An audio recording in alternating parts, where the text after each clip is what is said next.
Hey everybody, happy Thursday. Kristen Thomas here for SupConnect. I interview people from all over the world about stand-up paddleboarding.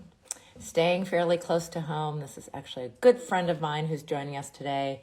A true Cali girl, from mountains to sea, and we'll talk about both definitely. Grew up in Mammoth, lives in this area now. Hello everyone, so good to see you. She does a lot of things in stand-up paddling. She has a business. She is a mama. In fact, she's Sunset Sup Mama. And that's one of her Instagram handles. I believe she's coming in on that one. I just saw you. Yeah. A real adventurer. So sup guide, sup instructor, all kinds of great things. Hey, Joseph, Paddle Safari, Paddle Sup Club. Excited to have Erin O'Malley with us today. Sunset's Up. She's on her business Instagram. So follow them both, her personal and Instagram. And we're going to talk about all kinds of fun stuff today. Hello. Look at you looking all beautiful. I'm wearing your hat. Thank you for the hat. Okay. It's always a treat to see your face and get to chat. Thank you for having me. Yeah, thanks for being such a good sport and jumping in. I know you were just teaching yoga like minutes ago. Yeah, I got to eat lunch, so there was enough of a space there. So good. Well, thanks for squeezing me in. You taking the time. You're a busy woman with business and kids and so much going on. Want to start off just with your kind of sup story. You have a lot of, then we'll back up because you have a lot of stuff that's happened in your young life already.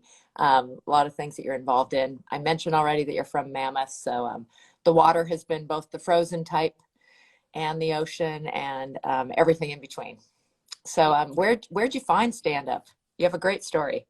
Yeah, actually, so once I was done competing on the U.S. snowboard team, I moved back east for a few years. Oh. Found surfing while I was rehabbing an injury at the Olympic Training Center in Chula Vista. We have a Olympic Training Center right there on the border of Mexico and the U.S., California, which is amazing. It's a beautiful, property that they have and facility they have there. Got done competing internationally, moved back east for a few years, had a bit of surfing, time under my belt, moved back out after I did teacher training in Massachusetts and moved not back to Mammoth, but down here to Southern California, AKA the Laguna Beach area, which is your home area, KT. So beautiful, as we know. But essentially, as I came back in, I was teaching yoga. I was managing a few coffee shops. A good friend of mine, through the coffee shop world, was like, hey, I've started to do this thing called stand-up paddle. And he was like, come out with me. But he only had one board and maybe two paddles. So he's like, well, I have this tandem surfboard from Infinity and I think you can paddle that and I'll paddle my board. And then I have this big wooden paddle, which I now have of Mike's here with me. And I got the thing shipped to me. I was like, oh my God, I can't believe that we used to paddle with these giant, heavy wooden paddles. So long story short, that was my, first time in. And I fell in love with it. It was so much fun. And yeah, then it moved forward from there. So I love hearing about those of you who found it early and what kind of equipment. There's a lot of like people wrapping up a canoe paddle with a broomstick or using tandem surfboards, which is really cool. And I just have to throw in, just because I just read it, that they approved the statue in Dana Point of a tandem surfboard and two surfers, which are the owners of Infinity, Barry, and they're going to be the next ones in that. And Steve, they're going to be in the Waterman Plaza. Isn't that cool? Super. I mean, rightfully so. I mean, this is, as we know, one of the homes for early stand-up paddling. So that is really cool. Yeah, so fun.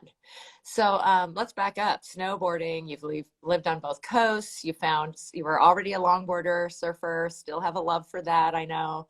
Yep. Can't wait to get back out there when I'm fully rehabbed. Me too. Look at Liz, yeah. my short, like 58-degree water right now. Like I'm definitely going to need to get myself at least a new 3-2 before I get that back out there, at least on a longboard and not a sub surfboard. So Yeah. Well, I probably got an extra wetsuit for you too. So yoga came into this too. You know, a lot of things in your life. When was yoga? You're still a yoga teacher. So that was, I assume, before stand up even? yeah, that was before I again am now I'm just 44, and I joke that I'm like a grandma in the yoga world because, you know, it's I've been teaching for about 23 years now, 22 years. So yeah, and stand up paddle yoga, and Michelle Gerst, who you know, we've done step yoga teacher trainings together. So yeah, yoga has always been in there. I was teaching yoga before I came into the paddle world. Definitely early on, married the two. And it's funny, it's like, where do the roots of step yoga live? Because I was an ambassador for Lululemon, and my dad had this old starboard that was a windsurfer, a hybrid windsurf board and step board. And so when it came to, I became an ambassador for Lululemon back in the day, and they wanted to do a photo shoot. And I was like, Dad, it would be so cool to do yoga like on the paddleboard, right? And it's like, who knows where the first person, but it definitely was back in that early pocket of step yogis. And there's others here in the area that you and I know, KT, and it's really cool when conditions are conducive here in Laguna to be able to offer that in the open ocean realm is really just incredible. You have seals popping their heads up as people are shavasana, you know, checking it out, and it's definitely a special way to enjoy, unique and special way to enjoy yoga. Yeah, really special. Well, you've always been kind of in the lead and an innovator, and adventure is definitely a word that I attach to you, and willing to jump in there. So you found stand up and you kind of thought this is cool. How long till you decided to start a business? Yeah, that's a great question. So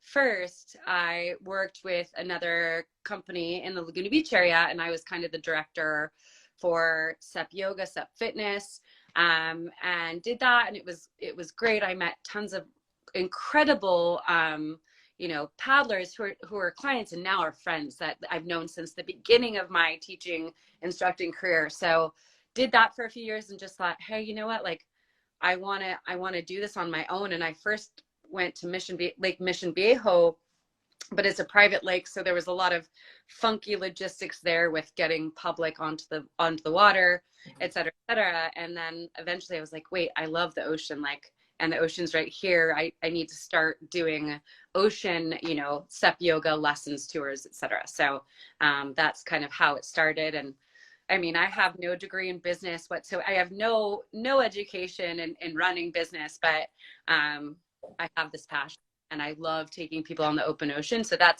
and just getting people out into adventure in general, as you know, KT, because you're one of my super co-guides. So getting people into new experiences and seeing how it changes them and it expands their horizons, like, is endlessly amazing to witness and be a part of. So Yeah. Well, I think it's wonderful that you do. Where we live, where your business is based here in Laguna Beach, there isn't any, there's a couple coves, but in general, you know, you don't have the harbor. It's not a lake. So you don't have that necessarily flat water start. It all depends on how Mother Nature is feeling that day. But I think you have a lot more wow experiences with your clients than maybe, not that it's not wonderful to go around a harbor or something, and we sometimes recommend it, but if you probably have a little more adventurous clientele, and then what we have here, the beauty, the sea life, the movement of water and everything is just so special. But I don't think there's as many people who take that, I don't want to call it a risk, but that initiative to have a business right on the ocean. So good yeah, for you. yeah. I mean, it's really as you were talking, I like one of this week for us here in Southern California, this past week, prior to the last was summer conditions. No swell, I mean, summer good paddle conditions, no swell, no wind. The ocean in Laguna, as you look down, it looked like you were in an aquarium. The visibility was insane. And so just this last week, I had a woman who had paddled a couple times, but never paddled open ocean, and was so excited. we get out and we have bottlenose dolphins with us for 2 hours straight. The entire tour was with them underneath our boards. They met another pod and they were playing together. And I mean, stuff like that. She was like, I can't believe I'm here witnessing this. And even for us guides, there was a kayak guide out there that day, and a gentleman who does a lot of like photography for our local marine life. All of us were freaking out. We're like, this is so special. And it really does, it does change, people's lives in this, like, in this way. So, and you're right, like open ocean paddling, just by its nature is more risky, and that's really why I love what I do, because I love educating on how to launch and land, what conditions you need, all that, and getting people from like, I'm not sure I can go in the water in open ocean, I need you to go with me, and we do some sessions, and then eventually they're doing it on their own and they're comfortable in their ability to read the conditions, and that to see people kind of, for lack of a better word, graduate into paddling open ocean on their own is like, it's so cool to witness progression. It's like, heck yeah, you got it. So yeah, that is just fantastic. Well, you, besides having a business, you volunteer a ton and have such a passion for things. Let's start with kind of the American Canoe Association, ACA. I think are you still on a committee? And yeah, you talked about education and safety.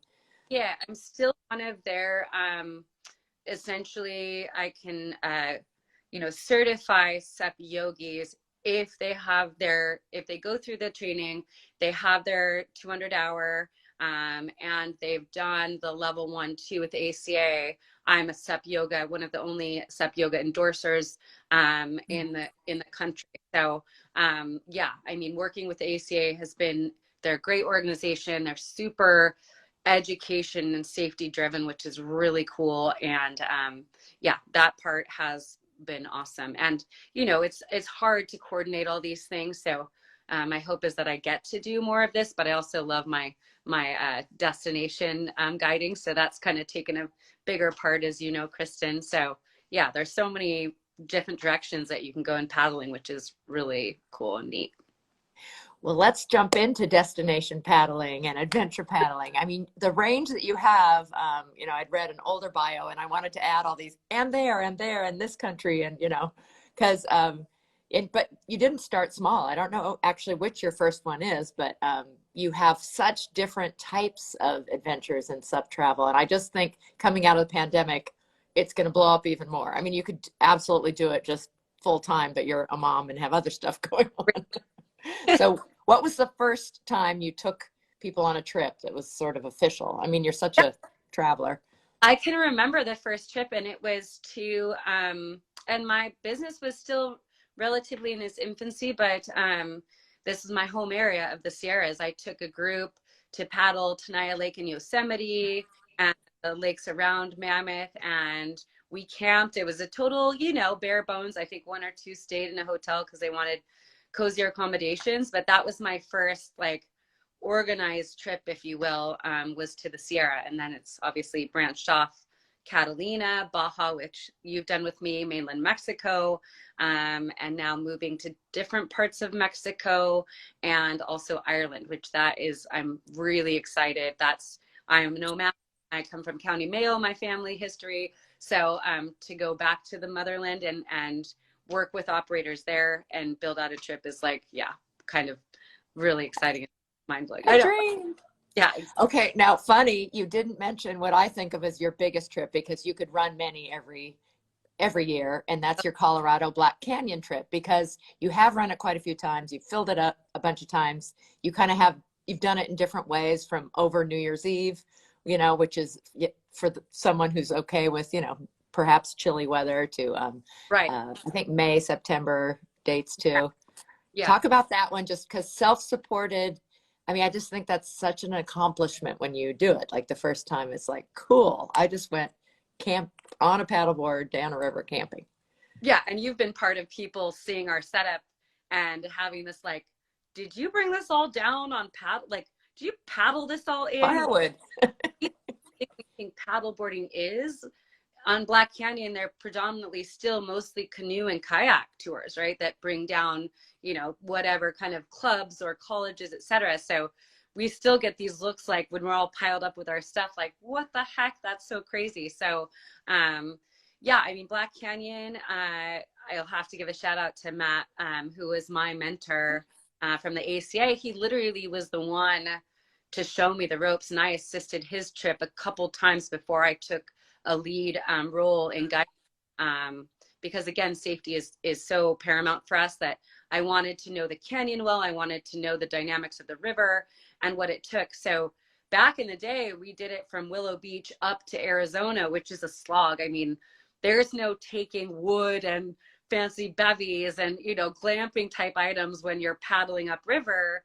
So when we did it back in the day together, it was like backcountry paddling. You had to, you know, go pretty minimally just because it was a long paddle upriver.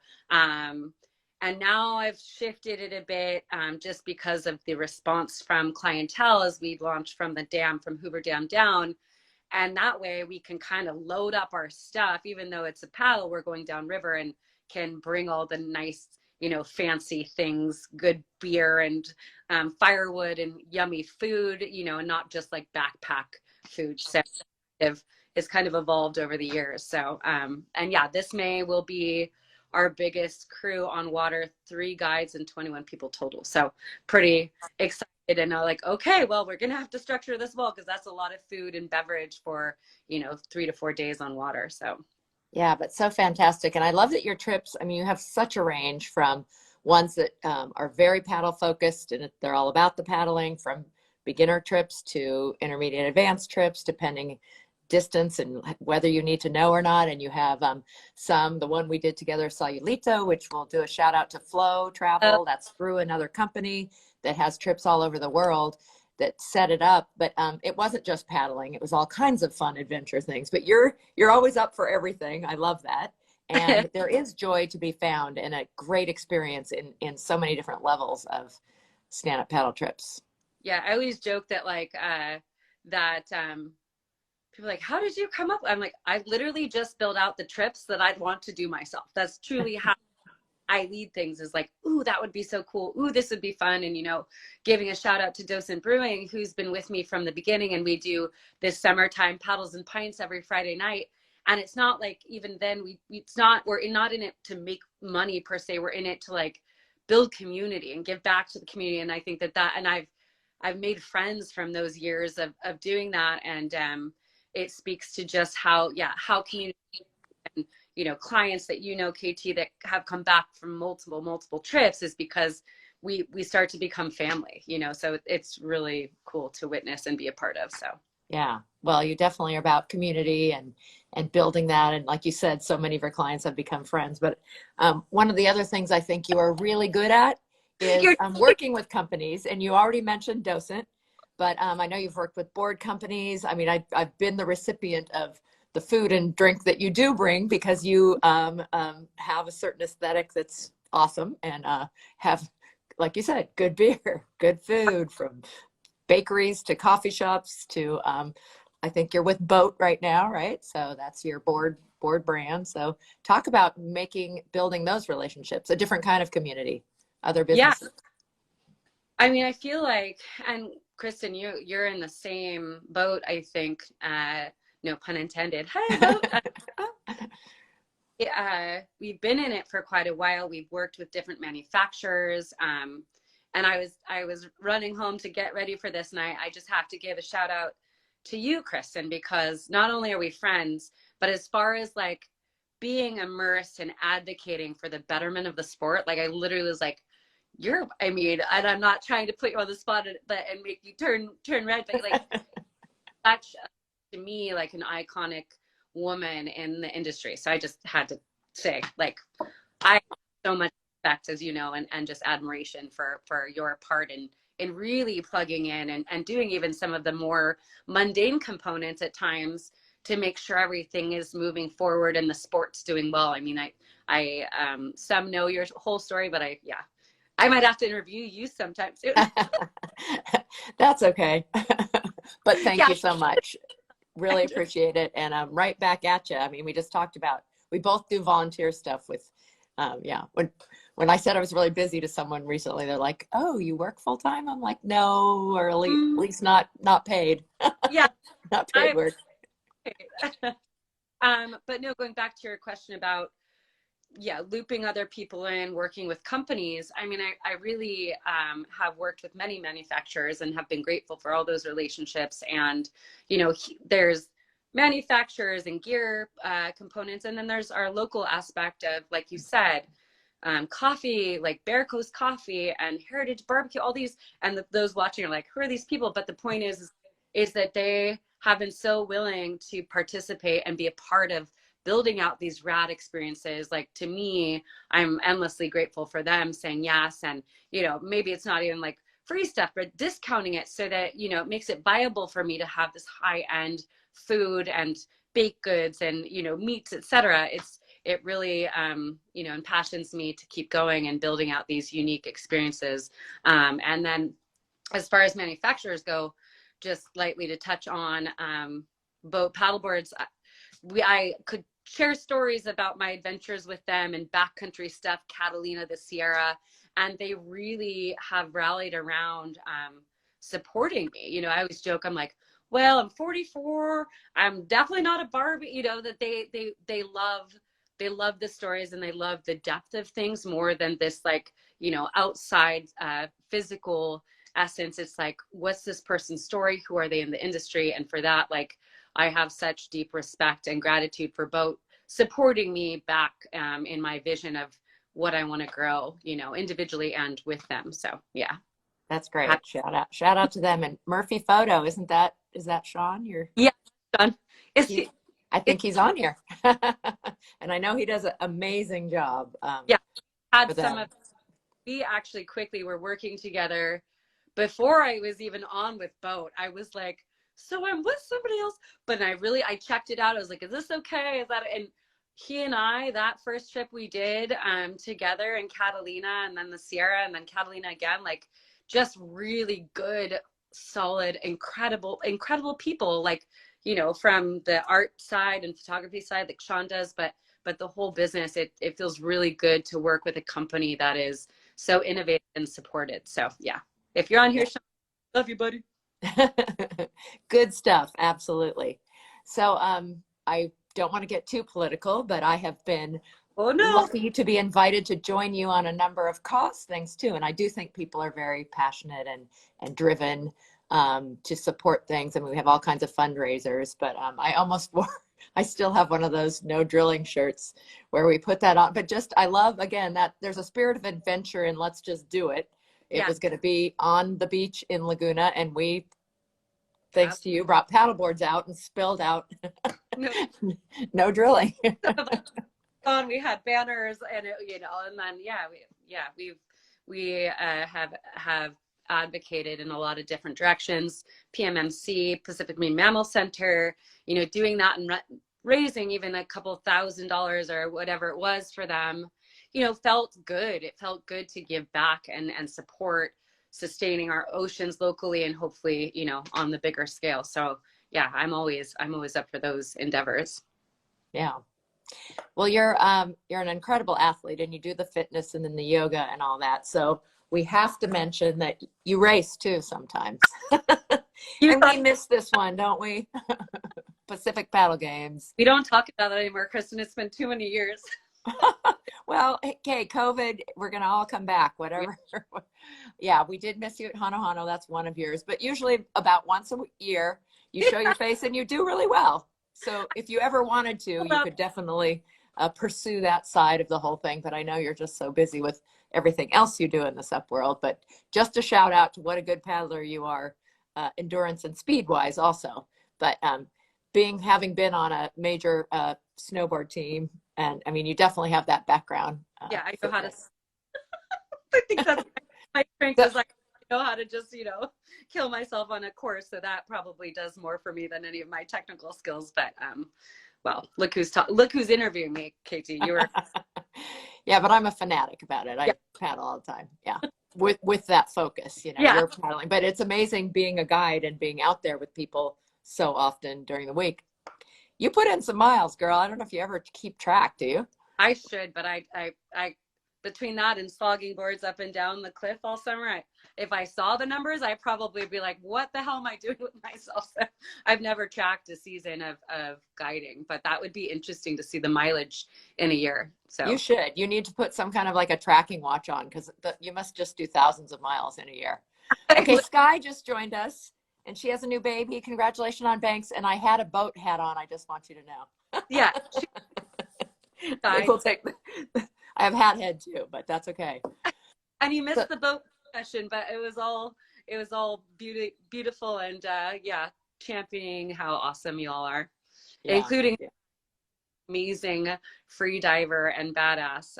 Yeah, again, talk about being surrounded by inspiring women. Like, it's pretty incredible to be just in company, incredible athletes, but specifically female athletes. And our women's trip that we did to Baja, that with Kristen and I, that was so cool and so neat to see just people kind of break out of their shell and do things that they'd never done. They weren't sure if they could, and the open ocean paddle component there, and just being in a new country for some, like seeing people move into these new realms is, again, super, super cool.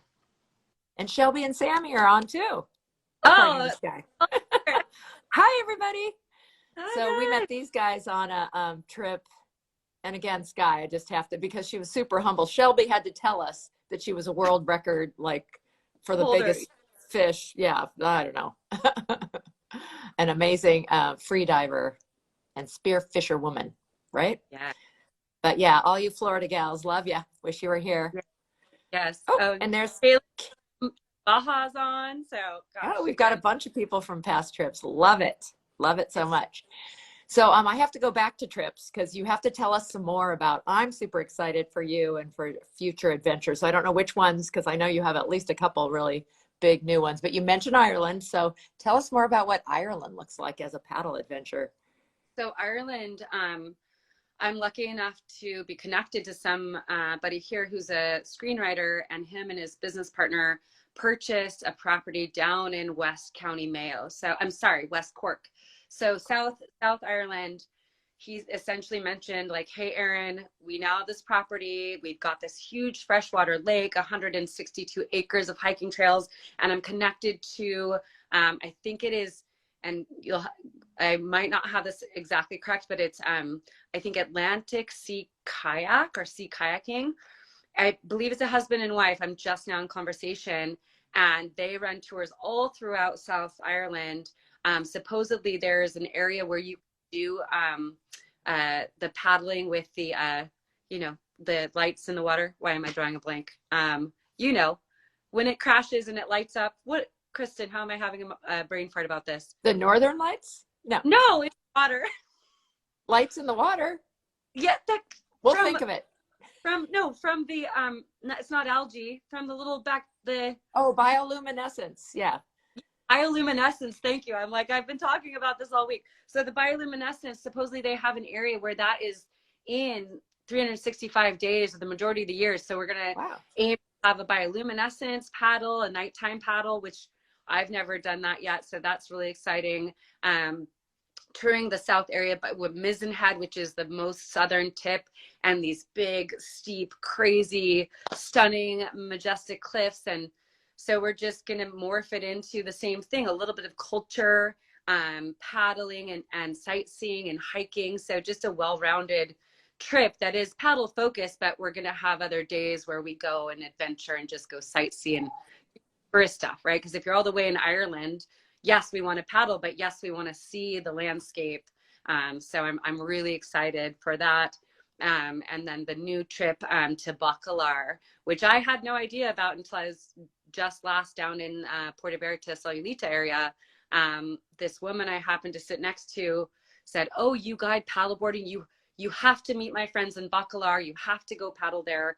And it's like 100 and something mile freshwater lake, fed by the cenotes, and has the mangroves, and it's considered the Maldives or Maldives. I never know how to pronounce that properly, but tropical crystal clear blue waters, and it's paradise. It's warm, and they have these Los Rapidos where you can paddle down this translucent blue river. So yeah, so that's really exciting, because I love Black Canyon. Sayulita with Flow World Travel is incredible, but I really love getting out into like new territory. So that I'm super, super excited about those newer trips that I'm going to go and investigate in April. So stay tuned for photos from Bacalar and Ireland in April. So Yeah. And a good time to mention, because somebody said they need more information. I know you have a Facebook page. You have a website too, or what's the best way for somebody to contact you? probably Here. just I'm working on revamping my website again. Like the back of the house stuff is my least favorite duty of mine.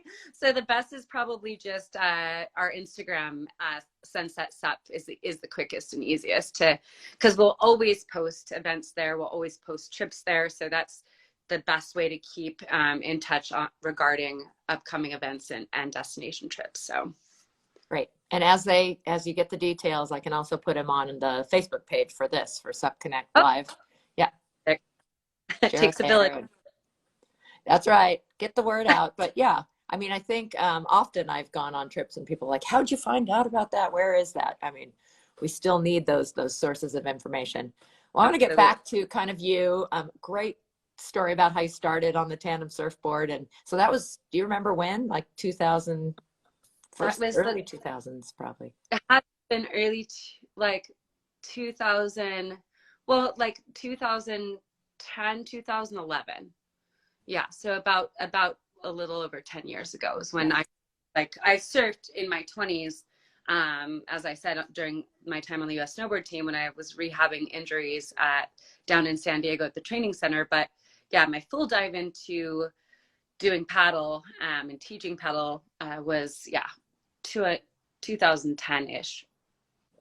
Yeah. So one of the questions we always ask is kind of about like where you want to go and favorite places. But I almost feel like you don't wait around. You want to go someplace, you make it happen.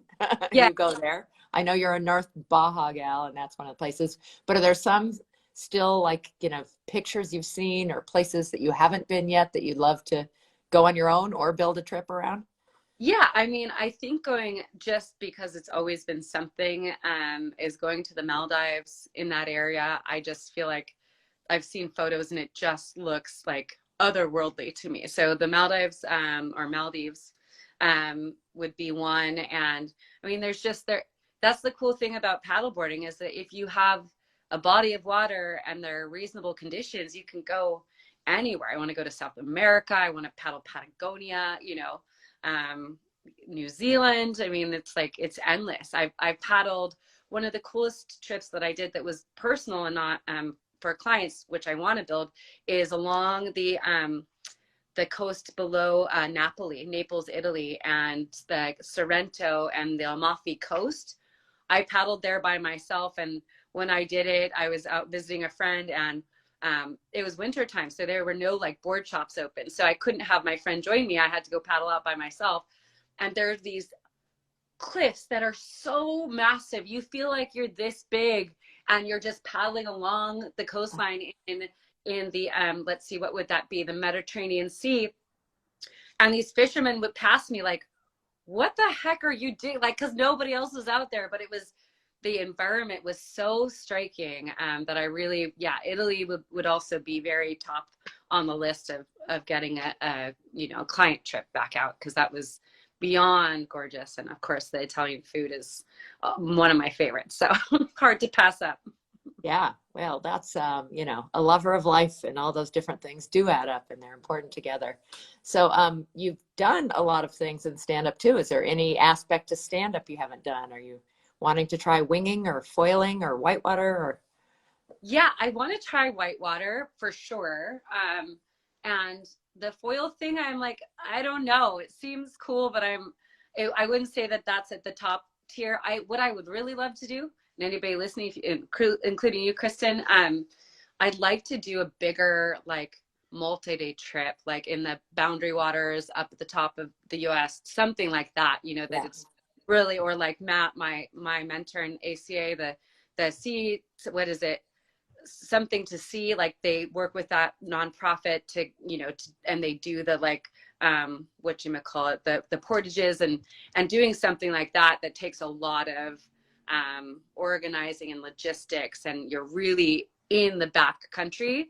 I haven't done, I mean, Black Canyon is backcountry, but it's still not so far out. So it'd be cool to do a big, or Catalina. I've yet to do the Catalina Channel crossing. So that's also on my list. So yeah, those sorts of things where I put myself in the position that I put my clients in of like, this is brand new and I'm challenged, you know, that I like those moments too, because as it helps them grow, it helps me grow. So Yeah, fantastic. Well, I'm recruiting you for the Wild Buffalo Relay. That's a crossing coming up that we can do together.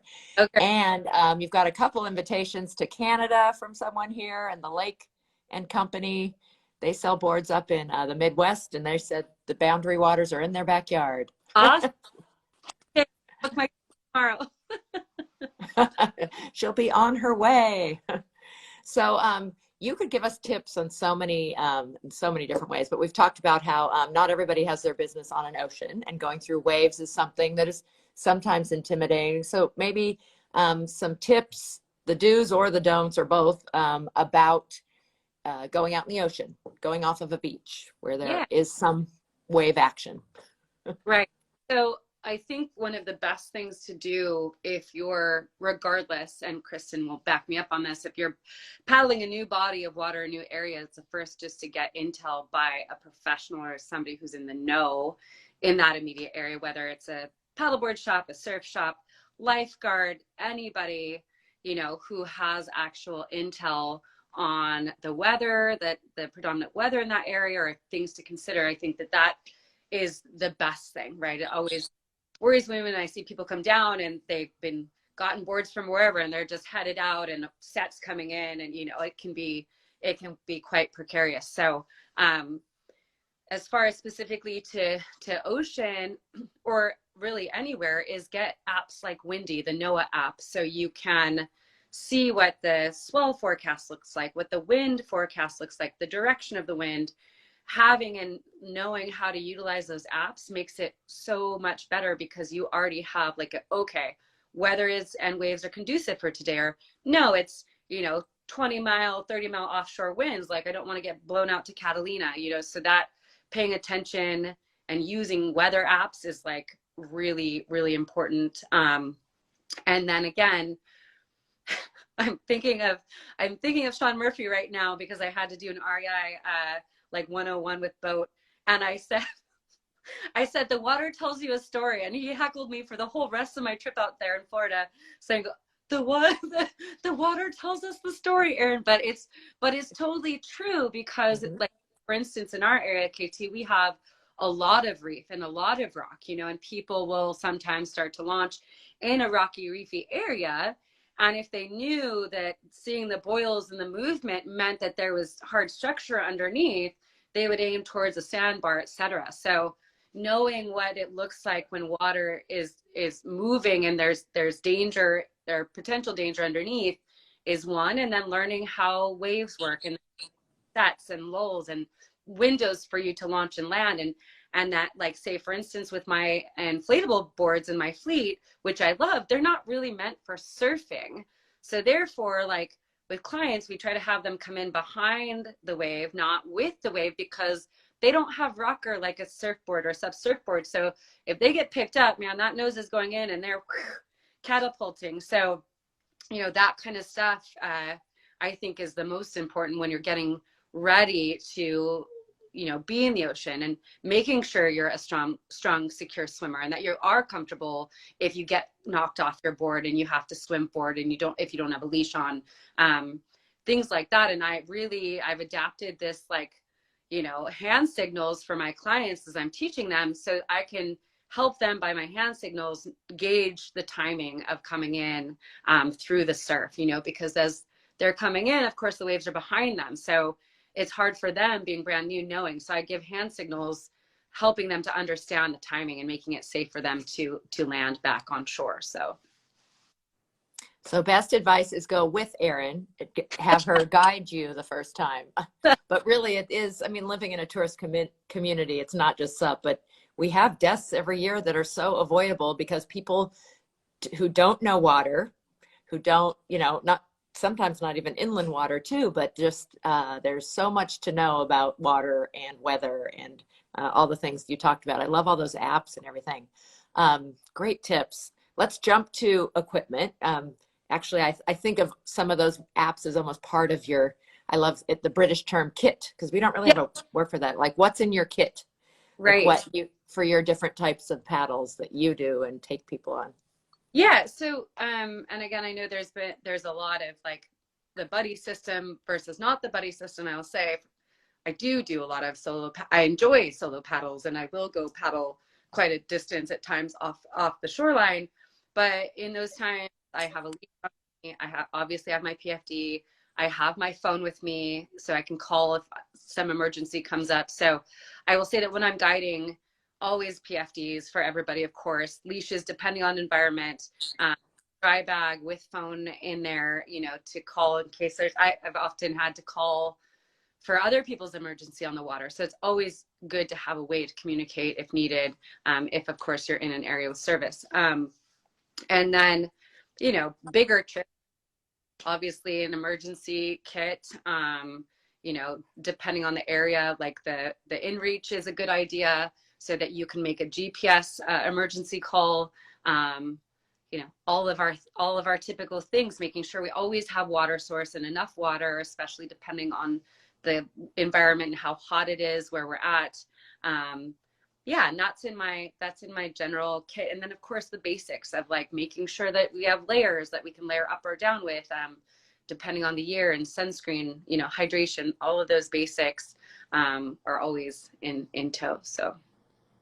And I know for you use a variety of boards, but you've really found inflatables to be useful for a lot of different reasons. So to those who, because we live in an area where it's taken off now, but it really was, we were later to the game of accepting inflatable stand-up paddle boards. But so maybe talk about some of the reasons why those have worked for you for both trips and for your business locally. Yeah, I always joke that unless I'm set surfing or racing, I'm always on an inflatable, which is really kind of true. Because specifically for open ocean paddling, I feel like while the boards may not go through the waves or the chop as well, if a client or anybody happens to be off their board and in the way of the board as they come through the surf line, an inflatable board coming at you is way less dangerous than a big old hard board coming at you. So we do that for safety. We do that for ease of transport. We often take our boards, overseas or onto the Colorado. I mean, if we had to cart 12 hard boards to the Colorado River, that would be, an extra layer of logistics to manage. So being able to pack them up, take them, inflate them. I mean, Katie, we've done that so many times now, and it's just like, all right, and plug a few in on the electric pump. Let's start round robining the inflating, and their versatility. I really love that you can truly take them anywhere, and then in that way have adventure anywhere. So yeah, the inflatables for me, I love them. And people say, oh, but the performance, which yeah, I mean slightly, but the new inflatables that are coming out are so high quality that they perform not identical to hardboards, but in the range. And again, you get all that transportability, and especially on like boats, right? If we do boat trips, not worrying about a boat dinging, a board dinging the boat or vice versa. So just a lot more, yeah, malleability, if you will, for what they can do. Yeah.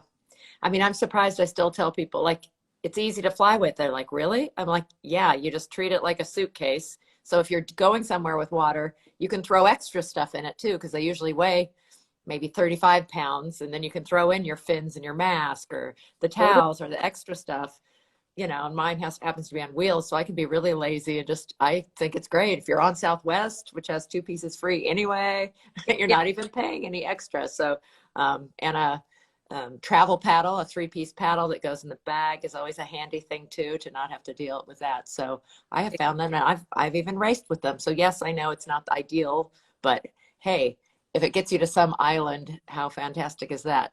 Oh, Miranda's on too.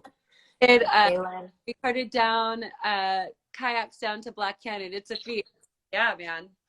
God, that's the cool thing, is that they are lighter and easier to manage, especially in travel, and just getting them, to the launch site. So that's a good point. And hi, Miranda.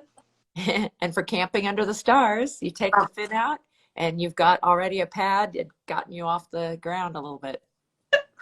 I just had to think of now, which we've talked about it in a different interview, but the skunks, right? And that, like when we were cowboy camping under the stars for the ladies trip, and we had these resident skunks that luckily were kind of acted like cats and not skunks, but they were like laid out in a row, paddleboard to paddleboard.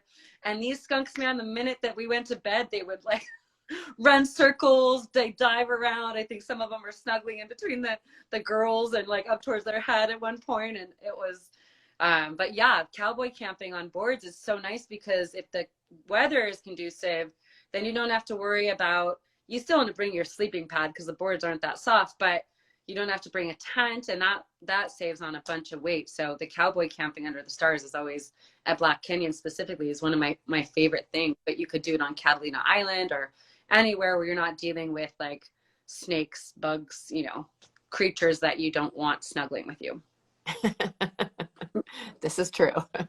Don't need them snuggling. But yeah, that was wild, that whole skunk thing, because, I think we're inherently like nervous about skunks because we don't want them to spray us. And we're like, never seen that. I've been guiding for years, and this was right post pandemic, or when things started to open up enough, and I had never seen them, and I think they repopulated there because it had been so quiet, so I was like, what the heck? We usually have the little tiny cute fluffy mice that try to get into dry bags, and that's it. So it was a surprise, and I'll never forget seeing the big tail in Sky's bag, and all we saw was the tail as he was trying to get the food out of the dry bag, and everybody's like, oh my gosh. So that was a very funny moment for sure. Yeah.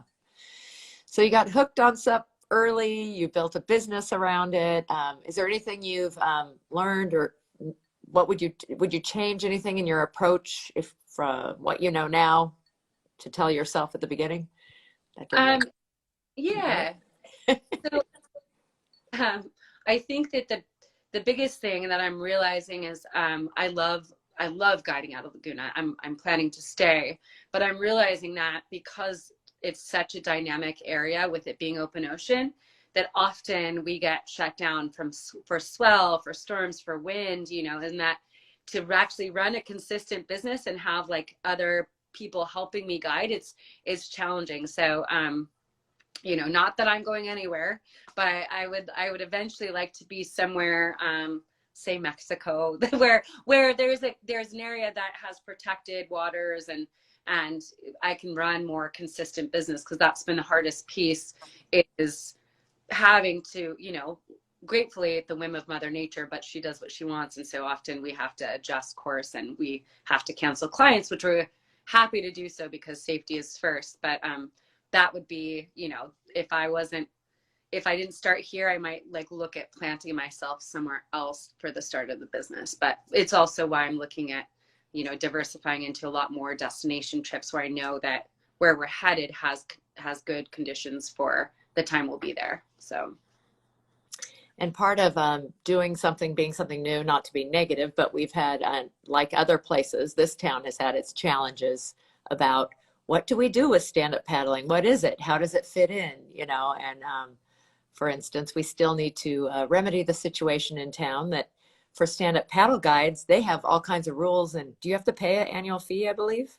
You do. And the other businesses have to pay the business permit, if you will, for all operating businesses in Laguna.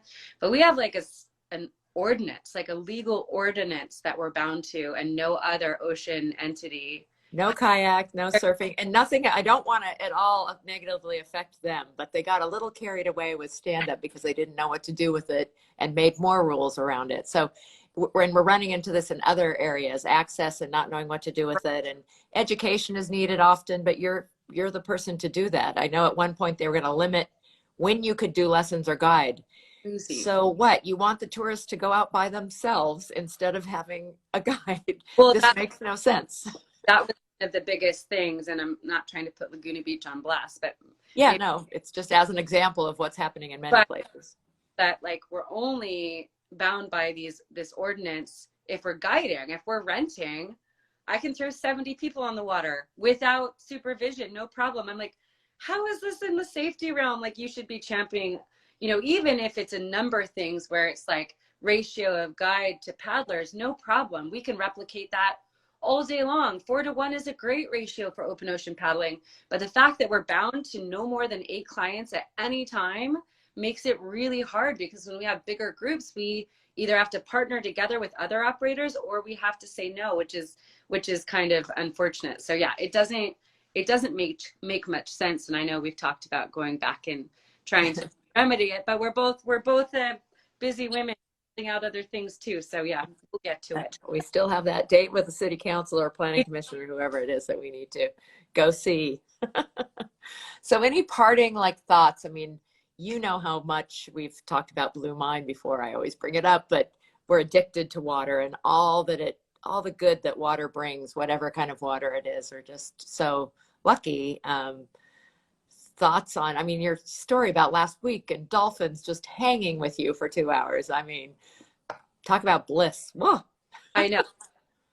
I mean, I guess like my biggest thing is just to hopefully advocate that we all, in whatever way feels good to us, take a part in conservation and nonprofits. I know that so often we see all this stuff and we're bombarded by different nonprofits, but to actually, and even if you don't opt in with a nonprofit, to see if you can jump in on local cleanups of your waterways, or jump in a city council to protect waterways. Like, we have Surfrider here and a lot of other organizations that are very active in saving our breaks and making sure that the water, when we had the oil spill, they were very proactive in helping clean it up and, have this reporting system for oil patties that were coming. So, I mean, I think the big thing too is that, as population continues and industry, civilization continues to expand outwards, that we do whatever we can as individual paddlers to protect our recreation areas, not even ocean, like outwards into our natural spaces at large, just to do what we can to help keep them pristine and beautiful and protect the animals within those realms. That's definitely, one of my biggest like passions is, yeah, advocating for our animals and Mother Nature at large. So great advice. And on that, I want to thank you, Erin O'Malley, Sunsets Up Mama, on Instagram, and you can find her on Facebook too. Woo, woo. All kinds of great trips. And if you're ever in this area, an amazing guide, and we'll get you out on the ocean. Hopefully you'll be as lucky as our clients last week to see all kinds of cool stuff that we have in California. It happens to be not a nature marine preserve, protected preserve. I forget the exact name of it. Yeah. Laguna. So just has amazing kelp forests with all kinds of stuff going on down there. Thanks, Joseph. So always great to see you. Mwah. Time for a coffee date to catch up on all kinds of things. Thank you, KT. It's, again, whether we're on something like this or just sitting next to each other. Oop, lost you. My low battery mode. So anyway, I was just thank you. It's always good to be in your presence. And yeah, thank you so much for inviting me.